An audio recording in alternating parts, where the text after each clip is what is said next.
Good morning everyone. आज का हमारा टॉपिक 11th क्लास की बुक राजनीतिक सिद्धांत से लिया गया है और इसका अध्याय है 7वां चैप्टर है हमारा राष्ट्रवाद, नेशनलिज्म। इसके बारे में आज हम पढ़ेंगे। और सब पढ़ने से पहले मैं बता दूं, ये 11th और 12th दोनों क्लासेस के लिए बहुत इंपॉर्टेंट है, क्योंकि 12th के फर्स्ट चैप्टर में भी इससे संबंधित क्वेश्चन पूछे जाते हैं। तो राष्ट्र के बारे में हम आज जानकारी हासिल करेंगे कि राष्ट्र क्या होता है, राष्ट्रवाद और राष्ट्र निर्माण क्या होता है, और किन तत्वों से मिलकर राष्ट्र बनता है, और कौन सी ऐसी भावनाएं हैं, धारणाएं हैं जो राष्ट्रवाद को जन्म देती हैं, और उनसे कैसे क्या क्या जो तत्व हैं जो राष्ट्रवाद के मार्ग में बाधक हैं, और उनका निवारण किस प्रकार से किया जा सकता है। तो आगे बढ़ने से पहले हम उसके बारे में थोड़ा सा जान लें कि जैसे राष्ट्रवाद, राष्ट्र शब्द आप समय समय पर सुनने को मिल जाता है। इसमें देशभक्ति, राष्ट्र ध्वज, देश के लिए बलिदान करने जैसी भावनाएं निहित होती हैं। वैसे राष्ट्र अपने आप में कोई ऐसी वस्तु नहीं है जिसे छुआ जाए या जिसे देखा जाए। राष्ट्र अपने आप में एक महसूस करने वाली चीज है।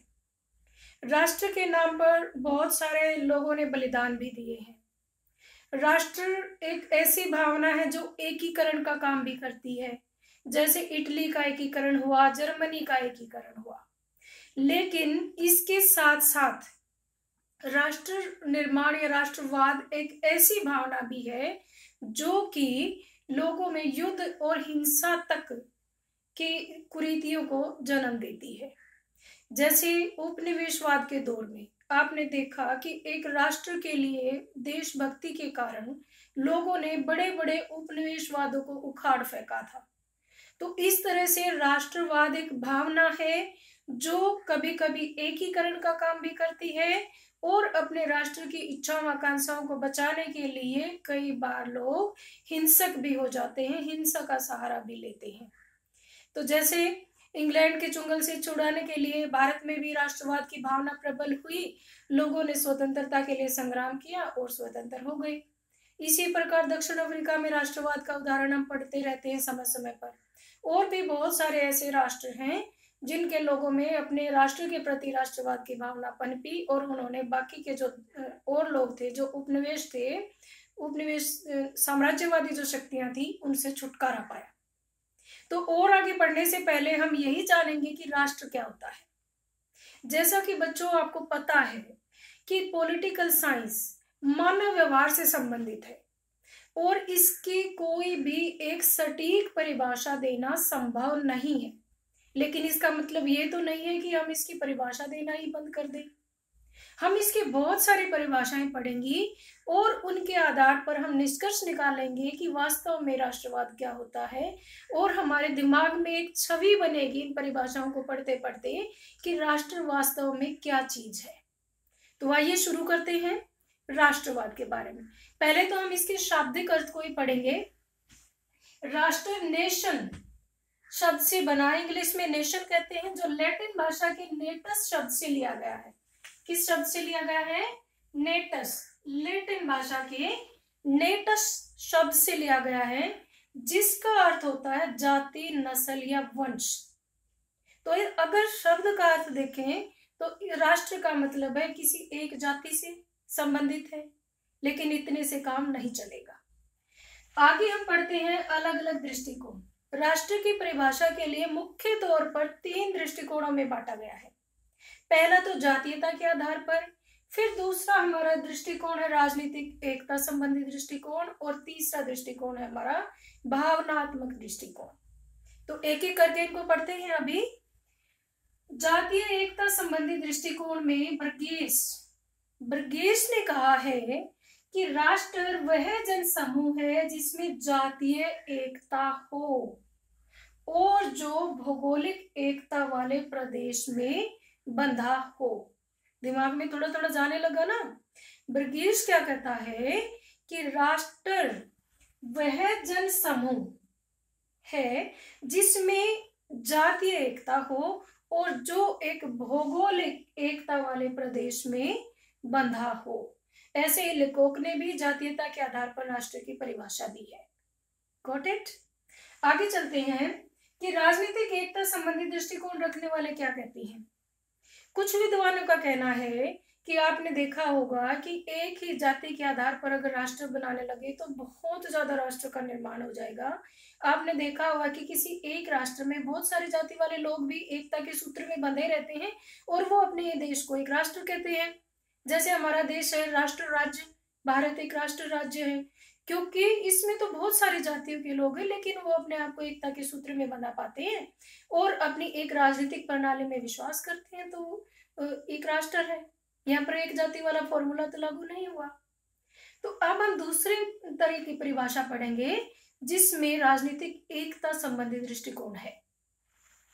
अब इसको जानने वाले कहते हैं, लॉर्ड ब्राइस के अनुसार राष्ट्र वह राष्ट्रीयता है जिसने अपने आप को या तो स्वतंत्र या स्वतंत्र होने की इच्छा रखने वाली राजनीतिक संस्था के रूप में संगठित कर लिया है।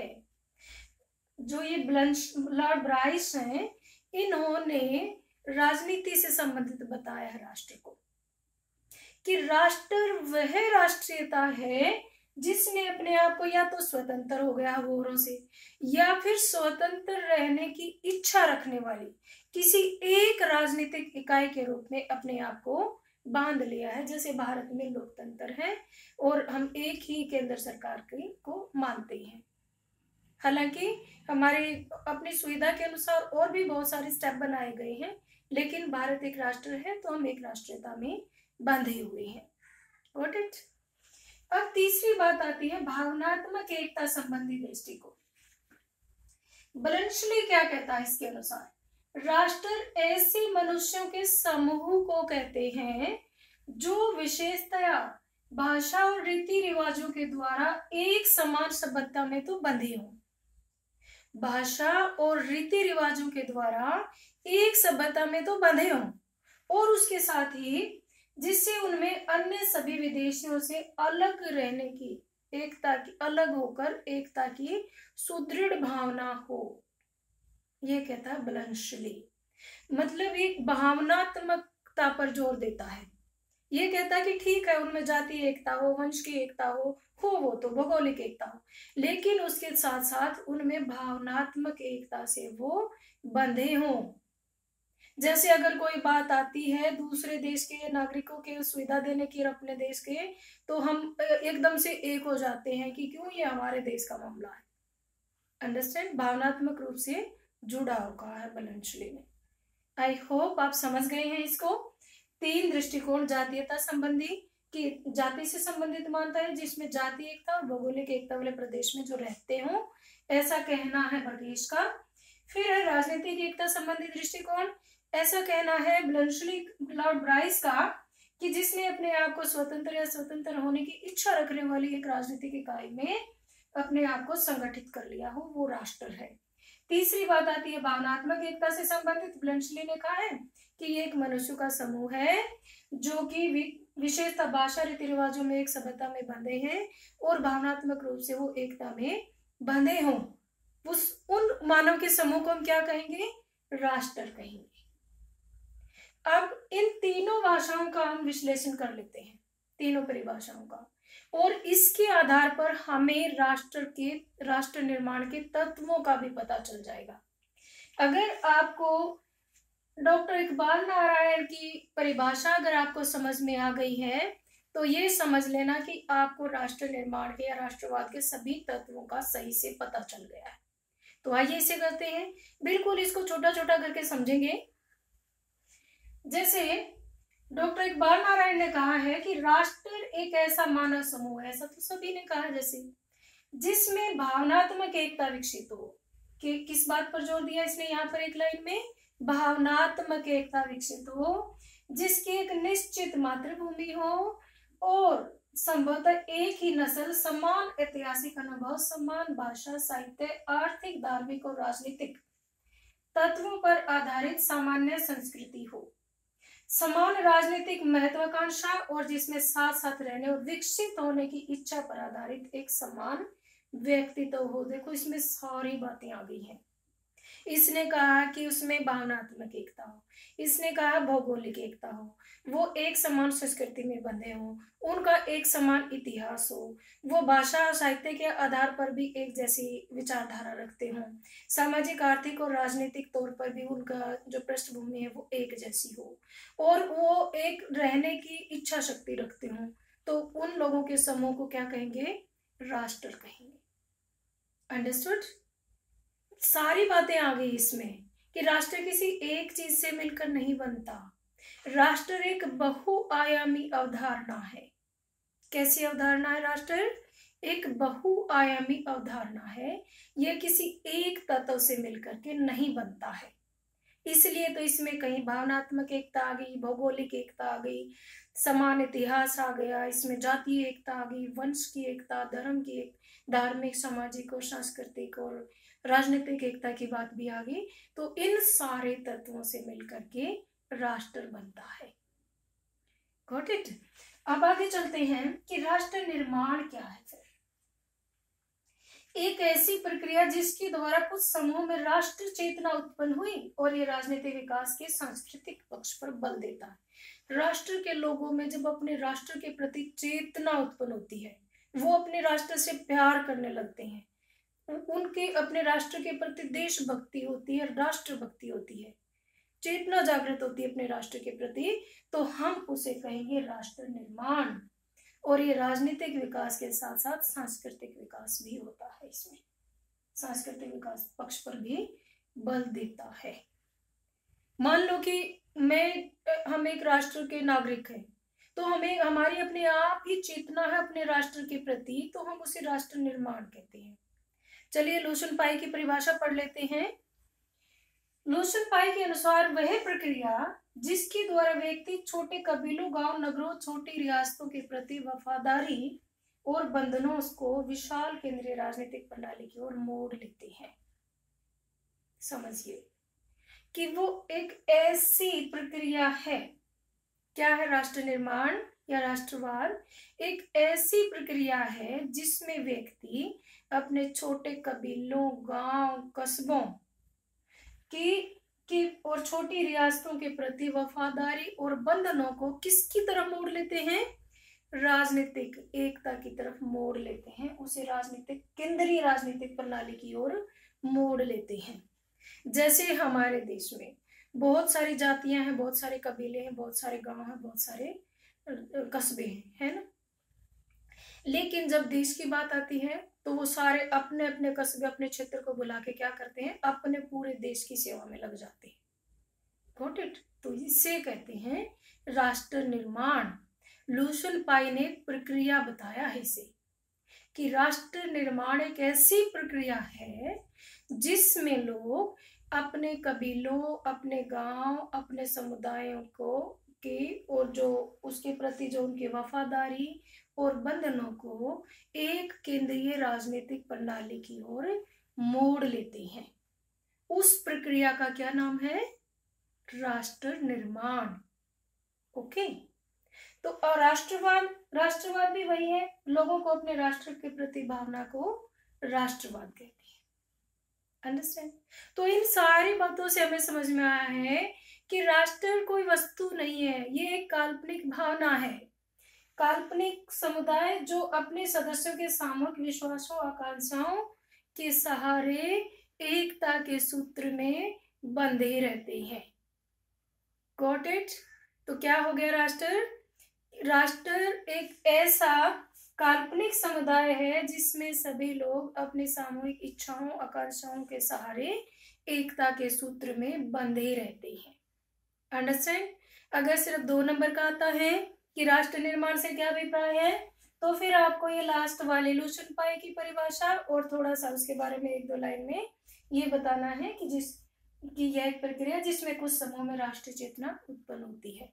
फिर लुशन पाई की परिभाषा बतानी है, अगर 2 मार्क्स में आता है तो। अगर राष्ट्र की परिभाषा से विस्तार से समझाया जाता है तो फिर आपने इसके सभी दृष्टिकोण भी बताने हैं।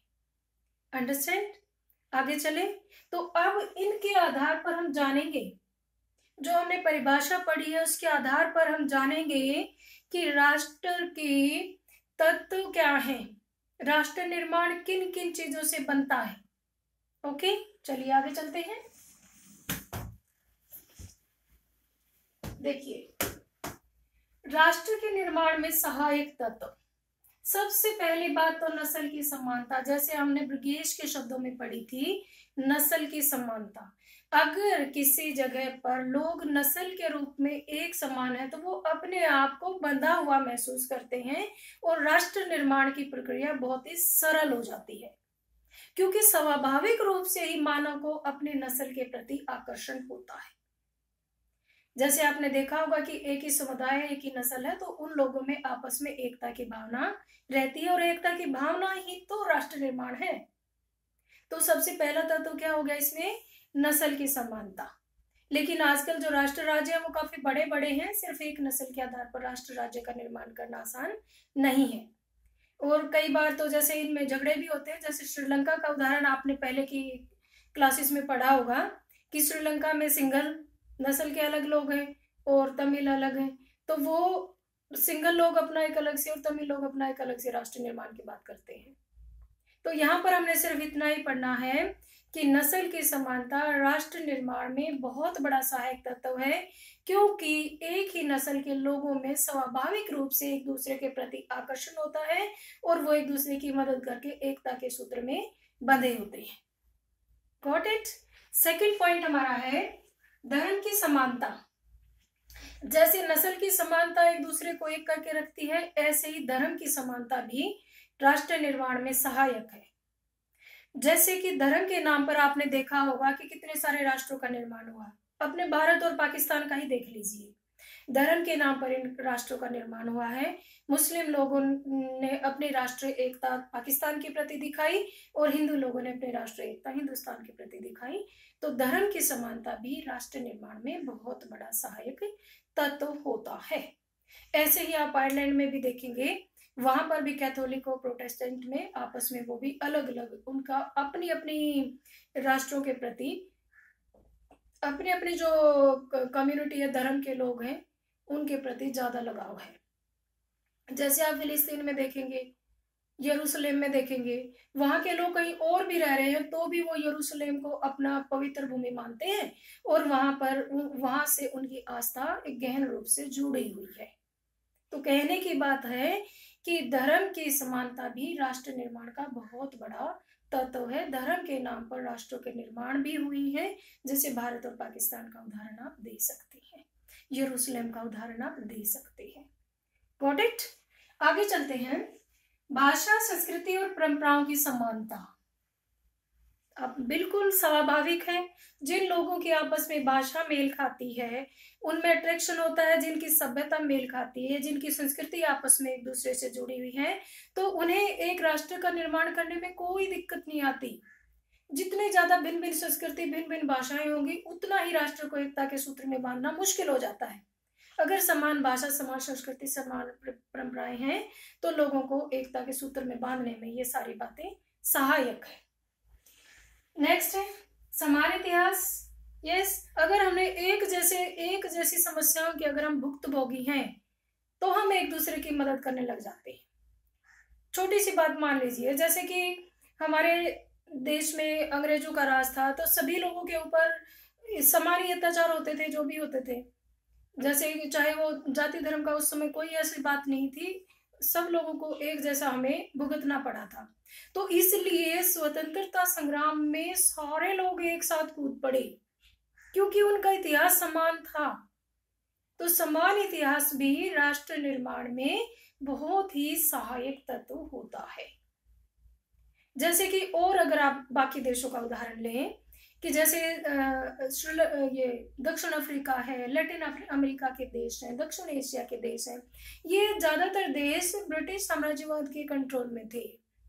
तो इनमें आपस में ही एक दूसरे के प्रति लगाव सा है।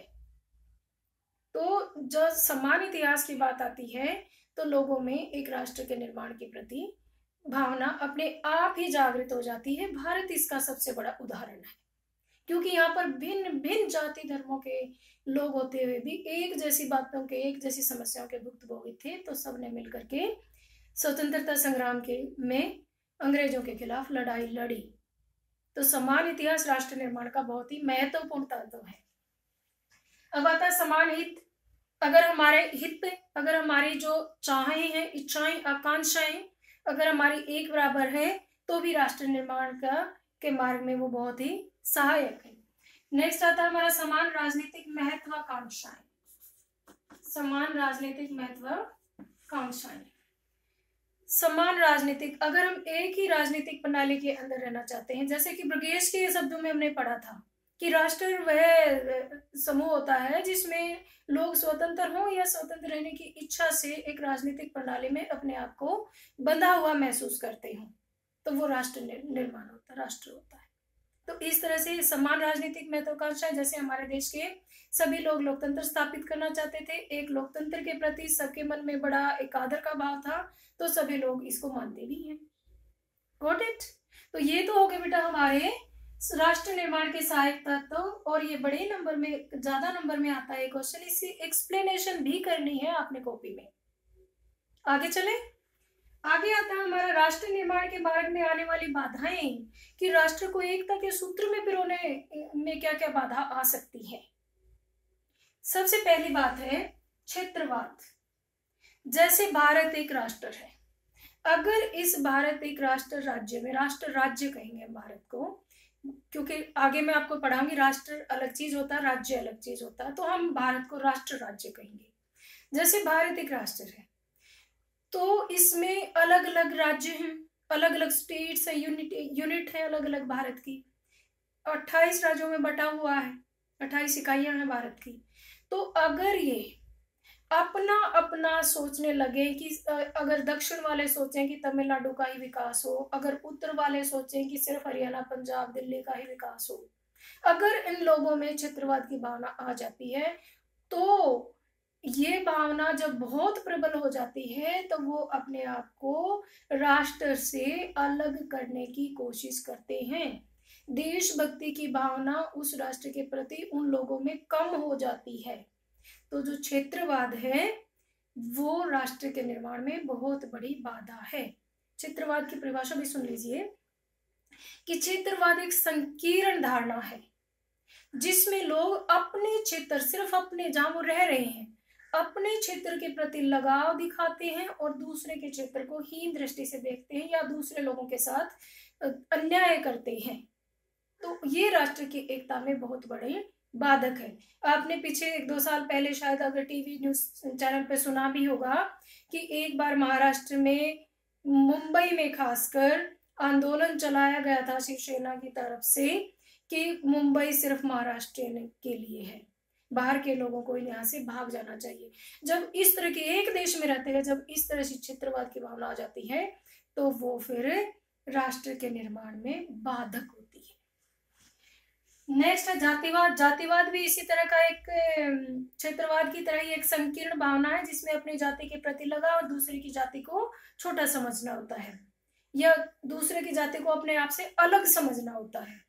तो जब एक देश में रहते हुए जाति के आधार पर लोग अपने आप को अलग समझने लग जाते हैं, वो देश की कार्यवाही से, उनकी नीतियों से संतुष्ट नहीं होते हैं, तो इन मामलों में जातिवाद इसके लिए, राष्ट्र निर्माण के लिए खतरा बन जाता है, बाधा बन जाता है। धार्मिक विभिन्नता, आपने देखा होगा कि धर्म के नाम पर भी झगड़े होते रहते हैं। जब धार्मिक विभिन्नता इतनी, जैसे भारत और पाकिस्तान का मैं फिर से उदाहरण देना चाहूंगी कि धार्मिक विभिन्नता के कारण ही भारत और पाकिस्तान का बंटवारा हुआ था।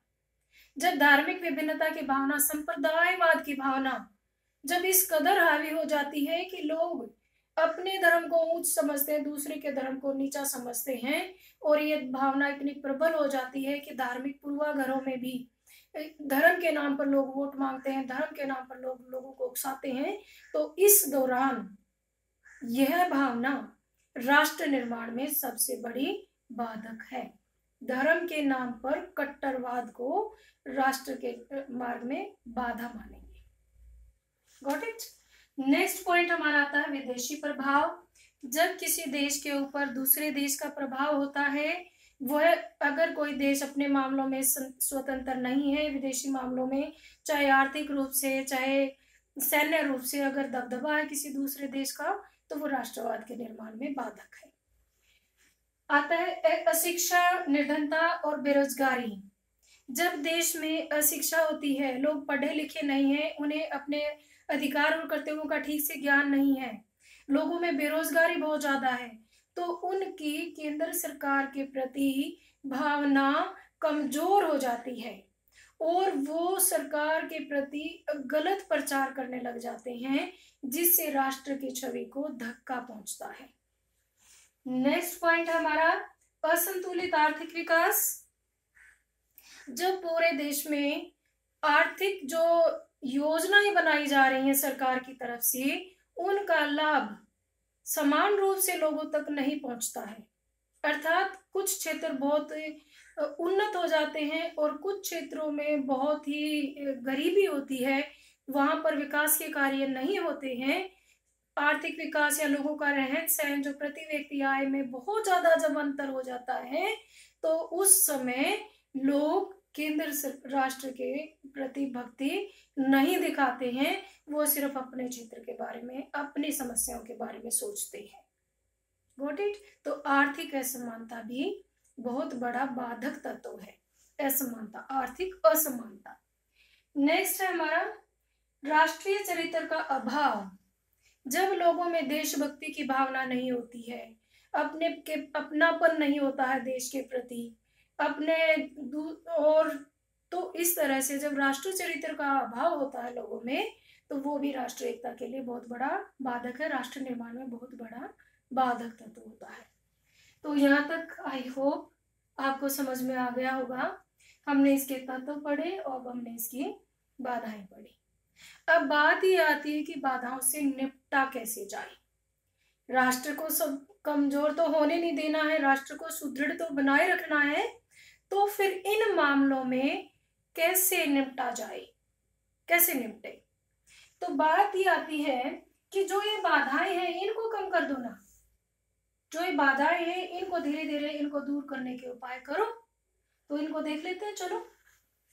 बाधाओं को दूर करने के उपाय, संतुलित विकास पर बल। जैसे हमने अभी अभी बाधाओं में पढ़ा, जब देश में के कुछ हिस्सों में बहुत विकास हो जाता है, कुछ हिस्से अविकसित रह जाते हैं, कुछ हिस्सों में लोगों को का जीवन स्तर काफी ऊंचा हो जाता है, कुछ हिस्सों में लोगों की बुनियादी जरूरतें भी पूरी नहीं होती हैं, तो वहां पर क्षेत्र राष्ट्रवाद कमजोर पड़ता है। तो इसलिए क्या करना चाहिए? सरकार को चाहिए कि सभी क्षेत्रों की जरूरतों का ध्यान रखे, जिन क्षेत्रों में विकास की ज्यादा जरूरत है वहां पर ज्यादा ग्रांट उपलब्ध कराए, ताकि संतुलित विकास हो और लोगों में, वहां के लोगों में आपस अपने देश के प्रति कदर हो। ओके, नेक्स्ट पॉइंट हमारा लोकतांत्रिक संस्थाओं का निर्माण। लोकतांत्रिक संस्थाओं का निर्माण ये है कि जैसे कि हमारे देश में शक्तियों का बंटवारा किया गया है, केंद्र सरकार, फिर राज्य सरकार, फिर स्थानीय संस्थाएं हैं, ये सारी संस्थाएं लोकतांत्रिक रूप से अपना अपना कार्य करें। इनमें किसी प्रकार का, किसी क्षेत्र विशेष के प्रति कोई किसी प्रकार का भेदभाव ना किया जाए, सभी पूरे देश में सभी संस्थाओं को बराबर के अधिकार दिए जाए। तो इस तरह से लोकतांत्रिक संस्थाओं का निर्माण करके भी राष्ट्र निर्माण की बाधाओं को दूर किया जा सकता है, राष्ट्र को मजबूत किया जा सकता है। नेक्स्ट है सत्ता की साझेदारी। ऑफ कोर्स सत्ता की साझेदारी के लिए तो आए दिन हमने देखा होगा, अलग अलग देशों में अलग अलग तरह के झगड़े होते रहते हैं कि सत्ता की साझेदारी का अभिप्राय है कि चाहे कोई अल्पसंख्यक है चाहे कोई बहुसंख्यक है, सभी को उसके अनुपात में सत्ता में नीति निर्माण के कार्यों में साझेदारी दी जाए। अगर मान लो कोई ग्रुप बहुत ज्यादा, कोई तबका बहुत ज्यादा नीचे है, वो राजनीतिक तक पहुंच नहीं बना पा रहा है, तो उस तबके को आरक्षण दे करके सत्ता में साझेदारी दी जाए। जैसे भारत में लोकसभा में अनुसूचित जाति को 84 और अनुसूचित जनजाति के लिए 47 सीटें आरक्षित की गई हैं। तो ये प्रयास है कि सभी को सत्ता में साझेदारी दी जाए, ताकि कोई भी अपने देश में बेगानेपन का एहसास ना हो किसी को भी। तो ये राष्ट्र के निर्माण में सहायक है। नेक्स्ट है अल्पसंख्यकों में सुरक्षा की भावना विकसित करना। ये भी वही बात आ गई, अल्पसंख्यकों में सुरक्षा की भावना विकसित करने के लिए उन्हें अलग से विशेष अधिकार दिए जाएं, उन्हें अलग से प्रावधान दिया जाए, शिक्षा में उन्हें अलग से फ्री शिक्षा का प्रावधान किया जाए, उन तक छोटे जो भी संसाधन है उन तक पहुंच बनाई जाए, और जो सरकार के द्वारा जो सहायता दी जाती है उन लोगों तक डायरेक्ट पहुंचे। और छोटे छोटे रोजगार जैसे कि नरेगा वगैरह, ग्रामीण रोजगार गारंटी कार्यक्रम वगैरह है, इस तरह के कार्यक्रम चला करके अल्पसंख्यकों को और गरीब तबके को ऊपर उठाया जाए, ताकि वो भी अपनी रोजी रोटी के साथ साथ अपने देश के प्रति भी उनका प्यार बना रहे। अंडरस्टैंड। अब बात आती है अशिक्षा, बेरोजगारी और गरीबी की समस्या का समाधान, क्योंकि ये हमने पढ़ा था कि बाधक तत्व है। तो अशिक्षा से निपटारा करना चाहिए, लोगों को ज्यादा से ज्यादा जितना हो सके शिक्षित होना चाहिए। शिक्षा ही एक ऐसा माध्यम है जो विकास के सभी द्वार को खोलता है। और ऐसे ही रोजगार के लिए भी, चाहे वो निजी रोजगार हो, निजी उद्योग धंधे लगाने की बात हो, चाहे सरकार के द्वारा काम धंधे शुरू करवाने की बात हो, चाहे लोगों को सस्ते ऋण देने की बात हो, तो सरकार को हर तरह से लोगों को अपनी बेसिक सुविधाएं जो होती हैं उन्हें प्रदान करवाए, और लोगों की बेरोजगारी को, उनको कोई ना कोई काम अवश्य मिले, ताकि वो अपने काम में लगे रहें, अपने राष्ट्र के प्रति उनकी आस्था बनी रहे। नेक्स्ट बात आती है पारदर्शी शासन। जहां कहीं भी भ्रष्टाचार होता है तो वो राष्ट्र एकता के लिए भी, राष्ट्र निर्माण के लिए भी बहुत बड़ा खतरा होता है।